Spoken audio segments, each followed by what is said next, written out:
Alright guys, here is a part 2 of my one of my previous videos of mini bike brakes in 10 minutes. I noticed I was riding the little orange Taco. Now I don't know what caused this, because none of the others have. This has not happened to any of the others as far as the brakes. I noticed, I rode it on the porch last night and I noticed a little bit of noise. Got to looking, and what had happened, here's the original way the brakes are done on my original mini bikes.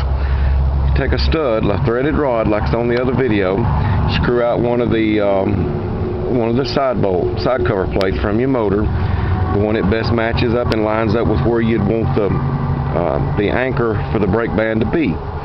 Okay, this is the way that I've done all of my mini bikes. Okay, on the little orange Taco last night, I noticed that this rod had bent, and that's where the noise was coming from. It was causing the band to thump, thump, thump, thump, and hit the clutch as it went around. So I got to looking, I got to thinking, what could have caused that?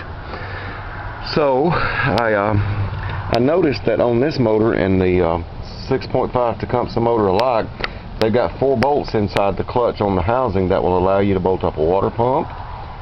Several different, they can use the motor for different things. This 3.5 Briggs has got the same thing, and I've looked. Now all of them hadn't got it. This one's got 2 holes here on top, 2 holes on bottom. Let's see what size it'd be. 3/8 inch or 5/16 bolt openings, fine threaded. Okay, this rod got bent. Now I don't know how that happened. Well, I do know this threaded rod is they're a low price. It's a cheap grade of threaded rod, easy to bend to start with. Plus using copper as my spacers. The Taco mini bike, I was just scraping up parts, that I had left over to get it going.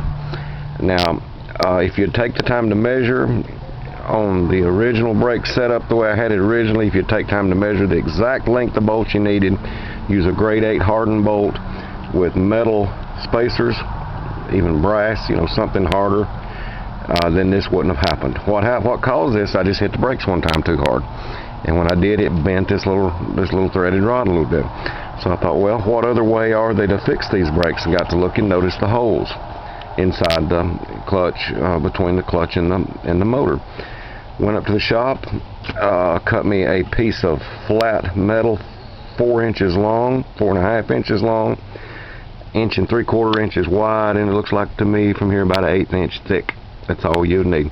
Measured the width of what the holes would need to be drilled. They ended up 2